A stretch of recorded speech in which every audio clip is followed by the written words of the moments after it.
So, ganito po magbayad ng kuryente through GCash. Ayan, para iwas tayo ng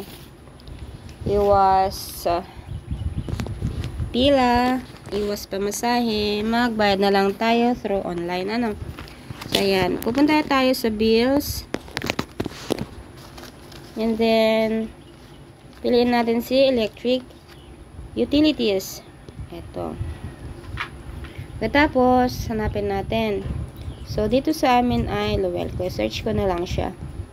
Ayan, Luwelco. Dito kami sa La Union. So, sa inyo, hanapin nyo na lang din. Diyan naman sa resipo, ano. So, ang bill namin, lagay natin yung bill dito.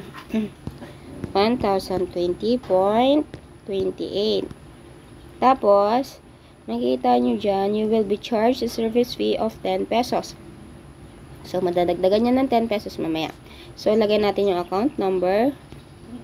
Ito. Yung iba, kasi nanood ako ng ibang tutorial, reference number, ganun. So, dito, malalagay ko ay yung account number. Nakalagay naman dito sa papel na binigay sa inyo ng mga electric man, no, ng mga nagbibigay ng electric bill. So, 6102 0062. So, ayan. Tama ba? 6102 262. Okay. So, account name, nakalagay din dyan sa electric bill ninyo, kung sino nakalagay dyan. So, sa amin ay si Father Earth. So, lagay natin.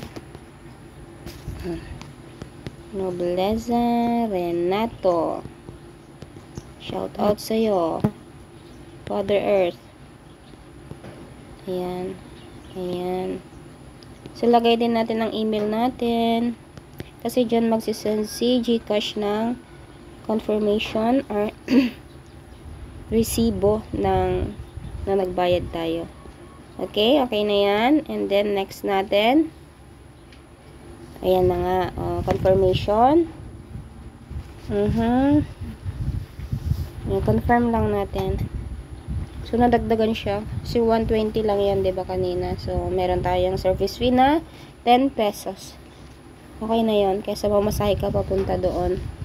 Pipila ka pa. So, okay na yan. Confirm.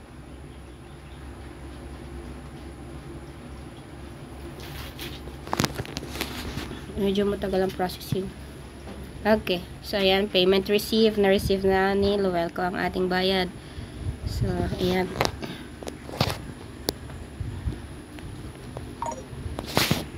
Okay.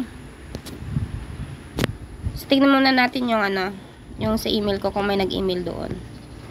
Okay. Dito tayo sa email ko kung may nag-email.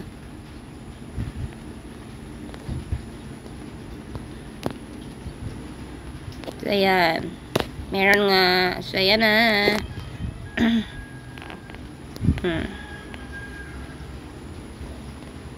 Ayan ang kanyang payment. Okay, so magbabayad pa ulit ako ng isa sa kapatid ko, bill ng kapatid ko. Balik tayo sa GCash. Ayan, balik tayo sa bills. And then, electric utilities. Alam na natin yan. Search natin kaysa i-scroll up natin. Mas mabilis ang i-search.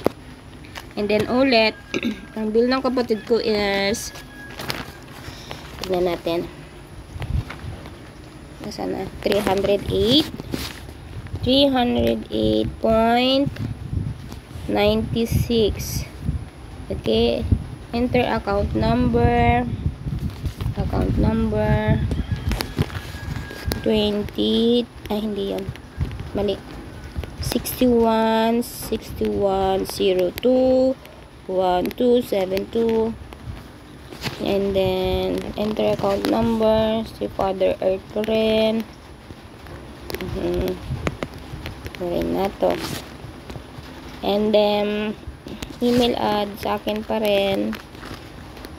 Ayan. Yan na yun. And then, next natin. Confirm.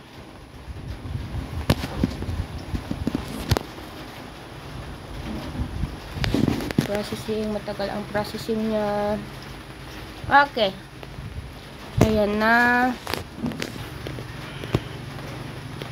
So, ayan. Tingnan natin ulit sa email kung may nag-email ang confirmation. So, ito.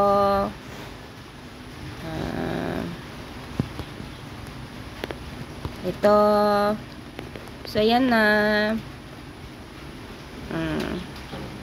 Ayan na, guys. So, yun lang. Ganun lang po magbayad ng Luwelco. I mean, ng electric bills. Okay. Thank you for watching.